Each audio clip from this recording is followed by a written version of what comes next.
ನನ್ನ ಹೆಸರು ಗಾಯತ್ರಿ ಅಂತ. ನಾನೊಂದು 14-15 ವರ್ಷದಿಂದ ನಾನು ಗುರುಜಿಯವ್ರನ್ನ ನೋಡಿರೋದು. ಅಂದ್ರೆ ಅವ್ರು ಹೇಳದಂಗೆ ಆ, 100 ಅಲ್ಲ 1000% ಆಗೇ ಆಗುತ್ತೆ. ಅವರು ದುಡ್ಡಿಗೆ ಆಸೆ ಪಡೋವಂಥ ಮನುಷ್ಯ ಅಲ್ಲ ಅವರು. ಅವರು ಅವ್ರು ಏನು ಬೇರೆ ಯಾವ ತರ ಒಂದು ಲಕ್ಷ ಕೋಟಿಗಳ ತರ ಪೂಜೆ ಏನು ಹೇಳಲ್ಲ ಅವರು. ಅವ್ರು ಬರೀ ಒಂದು ಜಪ ಅಷ್ಟೇ.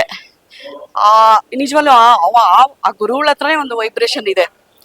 ಖಂಡಿತ ನಾವಲ್ಲಿ ಹೋದ್ರೆ ಎಲ್ಲ ನಿಜವಾಗ್ಲೂ ಎಲ್ಲರಿಗೂ ಎಷ್ಟು ಬುದ್ಧಿ ಬಂದಂಗಿಂದನು ಈ ಅಪ್ಪನ ತರ ನಾನು ವ್ಯಕ್ತಿಯನ್ನು ನೋಡೂ ಇಲ್ಲ ನಾನು. ಅವರು ದುಡ್ಡು ಕಾಸಿಗೆಲ್ಲ ಆಸೆ ಪಡೋ ಮನುಷ್ಯನೂ ಅಲ್ಲ. ಖಂಡಿತ ಇಲ್ಲಿ ಬಂದ್ರೆ ಒಳ್ಳೇದಾಗೇ ಆಗುತ್ತೆ.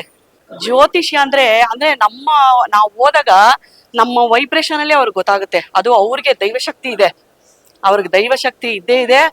ನಾವು ಅವ್ರ ಹೇಳಿದ್ದೇನೆ ನಾನು ನಡೆಯೋದು.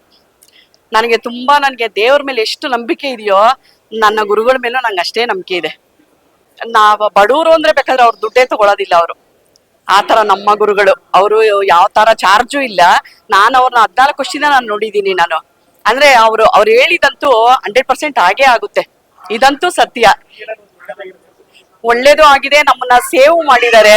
ಕೆಲವೊಂದು ಟೈಮಲ್ಲಿ ನಾನು ಹೋದಾಗ ಅಮ್ಮ ಇಂಥ ಟೈಮ್ ನಿಮ್ಗೆ ಬ್ಯಾಡ್ ಆಗಿದೆ ಅಂತ ಅಂದಾಗ ಅದು ಅನ್ಭೋಗ್ಸಿರೋದು ಉಂಟು. ಮತ್ತೆ ಇಲ್ಲ ನೀವು ಈ ತರ ಒಂದು ಜಪ ತಪ ಮಾಡಿ ಅಂದಾಗ ಅದು ಒಳ್ಳೇದಾಗಿದ್ದು ಉಂಟು. ಖಂಡಿತ ಇದೆ ಅಲ್ವಾ ಇದು. ನಮ್ಮ ಸ್ವಾಮಿಯವ್ರಿಗೆ ಅದು ಸಿಕ್ಕಿರೋದು.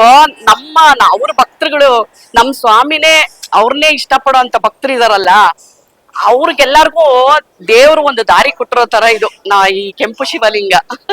ಸ್ವಾಮಿ ಭಗವಂತ ಇಲ್ಲಿ ಇದ್ದೇ ಇದ್ದಾನೆ. ಇಲ್ಲಿ ಬರೋರ್ಗಂತೂ ಒಳ್ಳೇದಾಗೇ ಆಗುತ್ತೆ.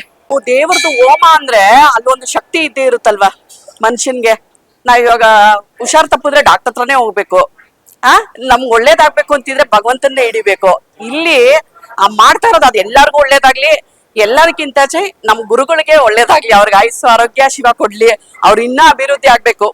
ಮತ್ತೆ ನಮ್ಮ ಗುರುಗಳ್ದು ಒಂದು ಮುಖ ಅವ್ರು ನೋಡಿದ ತಕ್ಷಣನೇ ಅವ್ರಿಗೆ ಗೊತ್ತಾಗುತ್ತೆ. ಈಗೆಲ್ಲ ಕೆಲವರೆಲ್ಲ ನಿಮ್ಗೆ ಗೊತ್ತಿದೆ ಅಲ್ವಾ, ಟಿವಿಲಿ ಮೇಕಪ್ ಮಾಡ್ಕೊಂಡೇ ಕೂತ್ಕೊಂಡಿರ್ತಾರೆ. ನಮ್ ಗುರುಗಳು ಆತರ ಅಲ್ಲ. ನ್ಯಾಚುರಲ್ಲು ಅವ್ರು ಹೇಳೋದಂತೂ ಸತ್ಯ.